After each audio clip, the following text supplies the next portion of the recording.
Hello friends, it's me, and today, my friendly game theory neighborhood. Let's check out game theory. You're being corrupted, my friendly neighborhood from game theories. Together, let's go. Take a look at this scene. If I told you this was from a mascot horror game, what would you say is going on here? You'd probably think that this is a child's TV show gone wrong. These puppets came to life and got the show shut down for killing people. Maybe there's even the souls of kids trapped inside there, desperately trying to get out. I gotta be honest, that was my initial assumption when the demo for My Friendly Neighborhood first released last year. But what if I told you that none of that is true? That while this game is indeed a battle of good against evil, the good isn't that of innocent children, and the evil isn't some corporate experiment gone wrong. Instead, it's a battle over your soul, just not in the way that you'd typically expect. Huh? Game theory. Hello, Internet! Welcome to Game Theory! Hello Internet, welcome to game theory. Hi. Show that knows the friendliest neighborhoods are the ones that hug that subscribe button. We're actually getting pretty darn close to having 18 million theorists in our little neighborhood here, so you subscribing would really mean a whole heck of a lot to me, as well as the rest of the block. Speaking of neighborhoods though, it's finally time to talk about the newest neighbor to move into the crowded street of mascot horror, My Friendly Neighborhood. Despite this game's colorful, childlike appearance, to say that this is just your typical cookie-cutter indie horror game would be a massive disservice, especially when Garten of Banban exists. My Friendly Neighborhood has itself a real focus on nostalgic gaming elements, limited save tokens, inventory management, interesting and complicated puzzles, secret endings, cheat codes, speed running and free cam modes, and best of all, we actually get to fight back for once. Yeah, your eyes don't deceive you here, friends. That right there is a gun firing letters back at the villains who are chasing you around. Now, if only I could take this thing into Poppy Playtime, I could finally give Huggy a piece of my mind. Let's go! Really is something for everyone in this game, and that includes my little corner of the internet, because you guys know that where there's mascot horror, there's also bound to be some deep and rich lore. Deep lore. I'm sorry, I don't know. Oh gosh. Not every single time try to pronounce the word lore instead of lore. Basic premise is that My Friendly Neighborhood was a children's TV program back in the day that featured happy-go-lucky puppets living in a fictional city block learning lessons about what it meant to be a good neighbor. In short, it was a mashup of Sesame Street and Mr. Rogers' Neighborhood. Sadly, the show got canceled and eventually disappeared from the airwaves. However, one night the TV tower on top of the studio begins broadcasting episodes again, interrupting your normal TV lineup. And so it's up to us, playing as disgruntled repairman Gordon, to climb to the top of the tower and shut off the broadcast once and for all before it interrupts any of our precious TV time. But as you'd expect, exploring an old abandoned building from childhood, things are never quite that simple. Gordon has to survive an onslaught of living puppets that try to stop him. But this time you can fight back. I just like it that, hey, we humans, we have arms, we can take out weapons, we have firearms. If there's a horde, if there's so many creepy monsters coming over trying to kill me, like, hey, pew pew. Point, My Friendly Neighborhood actually flips the script. Typically, I'd expect these characters to be possessed. Maybe children have been stuffed inside of them and now they linger on inside of the studio, but it doesn't actually seem to be the case at all. There's no missing kids, no possessed entities, no Urple serial killers in mascot costumes, nothing. What? Wait, really? Is going on in the studio then? Well, grab your alphabet blocks, theorists. It's time to spell out a story of philosophy, humanity, and the nature of good and evil. That might be too long to spell out. Maybe just stick with L-O-R-E. Lore! I'm sorry. Our first port of call are the various newspaper clippings and articles that we find throughout the studio. By collecting these, we can start to put together a timeline of the show and what happened to lead to its cancellation. As soon as you enter Studio 4, you're met with a newspaper clipping from when the show first launched back in 1968. Again, pulling on that Sesame Street influence, which first launched in 1969. In both cases, you've got yourself fabricated urban neighborhoods, a mix of animal puppets and human actors, and even some of the same character types. While Sesame Street today is meant to be any city USA, its original vibe was meant to be a reflection of the real New York City back in the 60s and 70s. Welcome to New York. Today, we might think of old NYC as a mostly safe and touristy metropolis. That was not true just a couple of decades ago. The late 20th century of the US's biggest city was more known for its rampant I can't show any of this because, yeah, YouTube.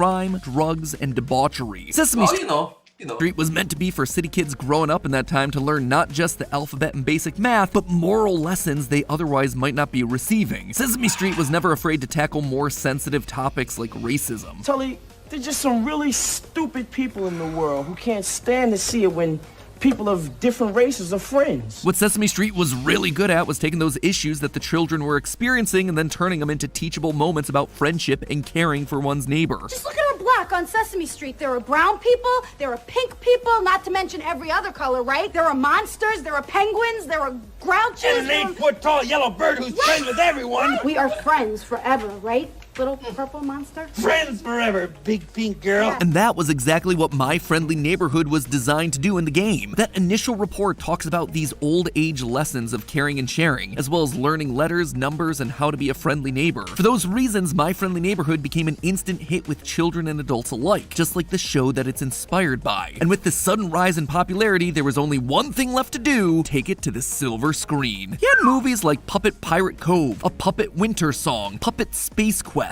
all clear parodies of the real-world Muppet movies from the 80s and 90s, Muppet Treasure Island, The Muppet Christmas Carol, Muppets from Space. And while everything was wholesome in the Friendly Neighborhood, it turns out the show started broadcasting during a very not-so-nice time out in the real world. As we see from a newspaper article given to us very early on in the game, in 1972, this city was coming out of a 2 decades-long war. 4 years after the start of the My Friendly Neighborhood show, the, quote, city government withdrew their forces from the northern continent. Now, considering this article doesn't frame it like city government has won the war, it suggests to us that this was more of a strategic retreat rather than a glorious victory. In the same article, we're told quite explicitly how much the war was just like the absolute worst. It was a, quote, war of horrors, featuring guerrilla-style fighting in a rainforest, with a whopping 100,000 casualties along the way. The war is even described as the first war fought in the living room, as televised news programs gave civilians their first look at the real horrors of war. This caused the public to turn strongly against the fight. They opposed it so much that when soldiers returned home, they weren't celebrated or lauded, but instead were booed and hissed. In fact, our main character Gordon seems intimately familiar with all this. Or maybe a GI. Give you a chance to rampage through some small defenseless... Don't say that, Ricky. Say what? Don't talk about the war. Why not? Just saying. Seems like exactly the sort of place you'd... Needless to say, it seems like he never really properly dealt with those issues. And just like My Friendly Neighborhood mirrored the real-life show of Sesame Street, sadly, this fictional war also reflects a very real and very tragic war from that exact same time period, the Vietnam War.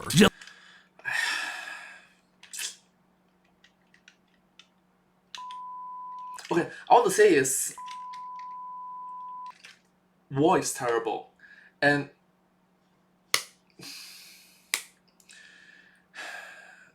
I'm glad that future generations will learn. I'm glad that the future generation will learn from the goods and bads, the horrors, the life lessons from these wars, these important human-to-human interactions, positive human-to-human interactions that we need for our civilization to grow. War sucks.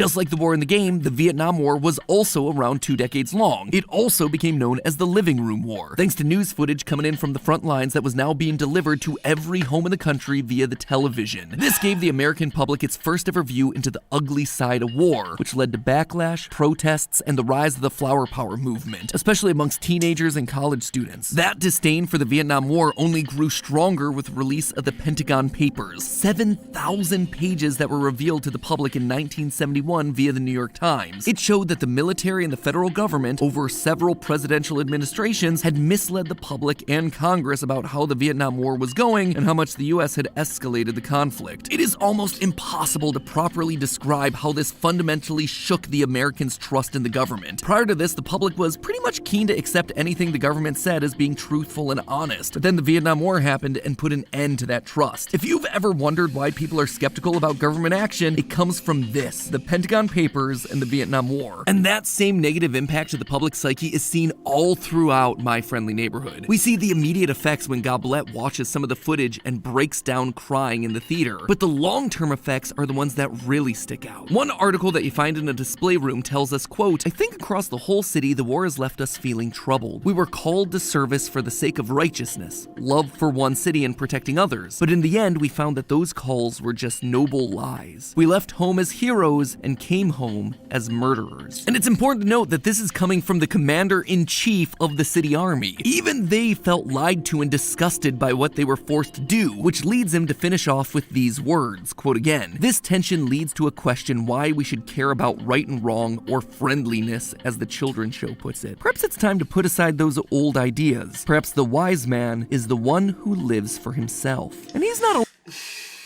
But fundamentally speaking, this sort of self-centered, selfish ideology is very toxic. We are humans, we are social creatures. By default, our civilizations thrive by helping each other. I help you, you help me, we help them, they help us. That's how we grow. That's how we develop. That's how we benefit. We collectively benefit and improve.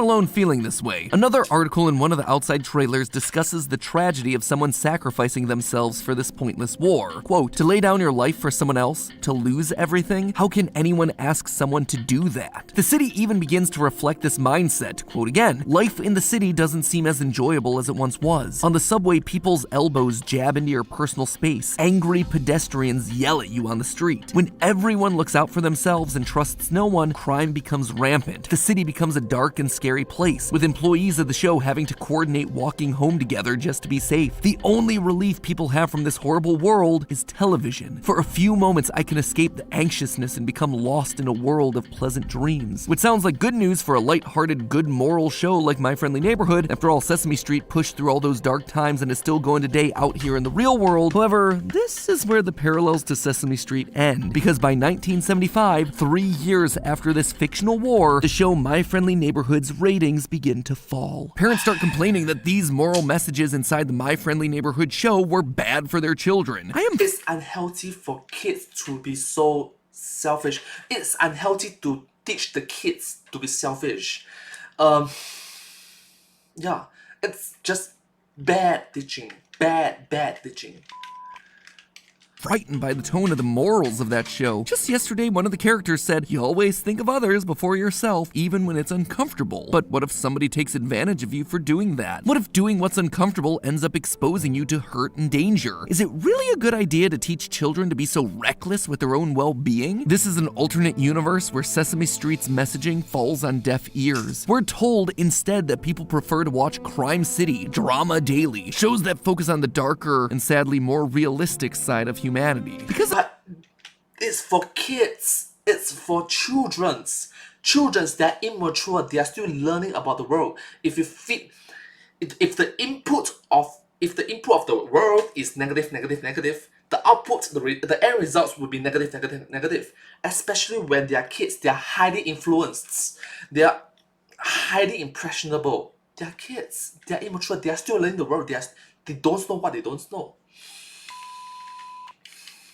Because of this, when My Friendly Neighborhood continued to preach the message of being a good neighbor, they're called out of touch. They even tried to add new formats to the show to try to save their ratings, with Arnold and his cardboard penthouse being identical to a segment added to Sesame Street, Elmo's World, aimed at an even younger audience to help keep their attention with bright colors, basic design, and simplified messaging. But not even that worked. By 1983, just after their final movie, Puppet Winter Song, bombed at the box office, the show got canceled. The creator gives one final message to the children, just like another famous neighborhood show, Mr. Rogers. Quote, have faith in light. Sometimes it might be scary, sometimes it may hurt. Sometimes it's hard to know what's right and wrong because good and bad are all jumbled up and confusing. And when that happens, it can hurt a lot. But have faith in light because the light will rescue you from darkness. And I know This too shall pass. This too shall pass.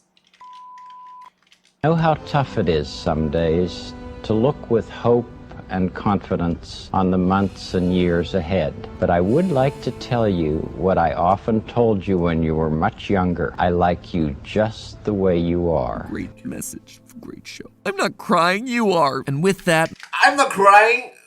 I'm not crying. Look at my eyes.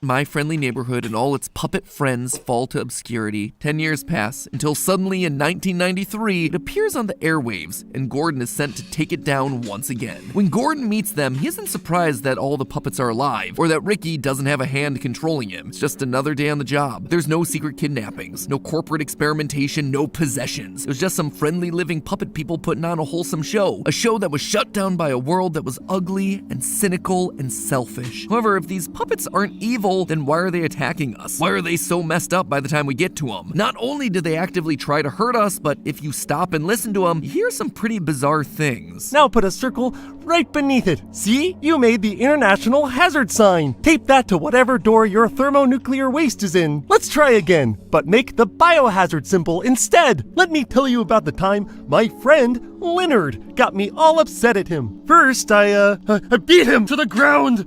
Then I stomped his face. These aren't the sort of messages I want my kids. This your friend. Your friend. Why? Hearing while watching a kid's show, but their original scripts, they don't reflect this sort of behavior. Something has to have happened between their cancellation and today, but what exactly is it? Well, our main puppet pal Ricky gives us a bit of a hint during the game's climactic ending. We wanted to know what other shows had that we didn't. We'd never been allowed to watch television before, but after we got canceled, no one was around to stop us. So we turned on one of the old sets, expecting to see something amazing. But it wasn't amazing. It was mean. It felt like we were dying, Gordon. We all got a little twisted then. So the message is TV bad? No, there has to be something more than that. And it turns out there is. I did a second playthrough and took a closer look at some of the background elements, and right at the start of Studio 4, where you get the first newspaper about the show launching, you'll notice that there are some other pieces of paper on the board right behind it. This piece of paper is repeated 3 times on this board alone, and it's tucked away behind the other posters and boards throughout the map, so you know that it's gonna have to be important. This page is actually an excerpt from an autobiography of a 4th and 5th century Catholic theologian, bishop, and eventual saint, Augustine of Hippo. St. Augustine's autobiography is a multi-book series chronicling his journey back to God. This particular passage found in My Friendly Neighborhood actually comes from the 7th book, specifically chapters 12 and 15, which go through Augustine understanding what the true meaning of good and evil is. Now, it's an old book, so it's pretty darn philosophical, so I'm gonna do my best to just summarize 2 of the key points that are relevant to what we're talking about today. First, the idea that corruption can only exist if things are inherently good, arguing that if everything wasn't good at a fundamental level, then nothing could be corrupted. Everything would just be inherently evil. The second point is that corruption itself isn't a tangible thing. It is just the absence of goodness. How does that relate to our silly sock puppet video game? Well, the puppets, the characters that used to dazzle children the world over, were always good, and mostly still are. They were living the message of being a friendly neighborhood. It's why when they see us and start chasing us, they're not saying horrible things. Their arms are stretched out wide for a hug. They're not trying to hurt us, they're happy to see us. They want to be friendly. It's only after the show was canceled and they were exposed to the evils of the world via television did corruption start to seep in, and those good things, like a hug or a child-friendly message, became twisted, corrupted, hurtful, and those were the lucky ones. Eventually, the puppets that became too exposed to the horrors of the world transformed and morphed into the amalgamation of evil that we see during the game's final battle. And the connection to this random theological text isn't just the story of the puppets. The game is trying to tell us that we humans are also inherently good. Throughout the game, Yeah, this thing, if we seek for positive in the world, there's always positive in the world. If we seek for the negative in the world, there's always negative in the world. Life in of itself is unfair. It can get nasty, it can get bad, it can get uncomfortable. But if our tunnel vision's always on the negative side and we fail to focus on the positive side of things, we will become influenced, we will become the corrupted, bad people, the nasty people, the people that disrespect, impolite, unfriendly, the people that spill up toxic things at people, But if we focus on both sides, hey, there's the bad, there's the good, life is a balance of both, then we can at least acknowledge that, hey, the world is unfair, but I'm going to fix it. The world is nasty, but I'm going to make it better. At least within my group of friends, within the group of people that is around me. Make the world a better place. Thank you.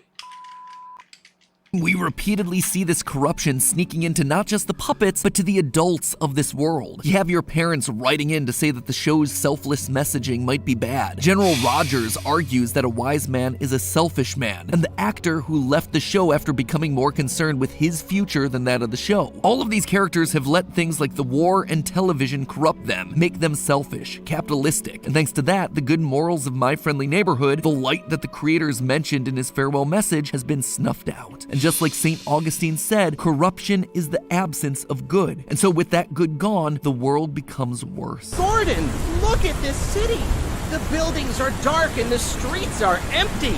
No one knows how to be a friendly neighbor.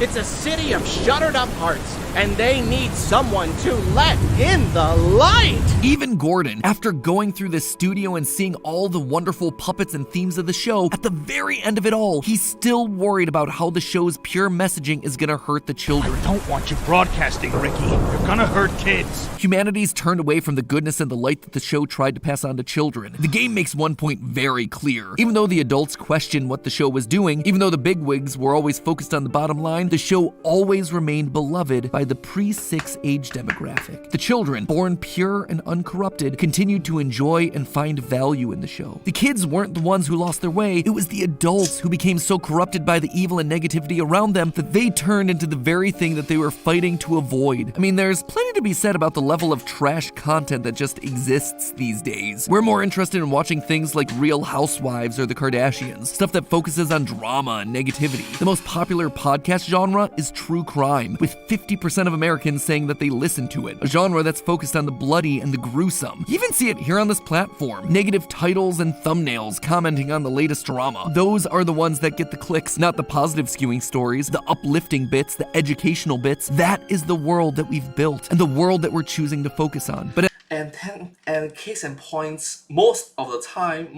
if you are focused on drama, most of the time, unfortunately, it will lead to negativity. If you watch a lot of drama, unfortunately, it will lead to a lot of negativity. Guys don't like drama in their life. We just don't want. Like, let's keep harmony, peace, at least in our controllable family household, in a controllable group of friends. at the very end of the game, if you complete the game's best ending, we can see that there is hope. If you choose to save all the puppets and agree to help Ricky reboot the show, you get this little gem prior to the credits. It's like you've been lost in a tunnel until suddenly a voice calls your name, and you turn around and you see the rising sun.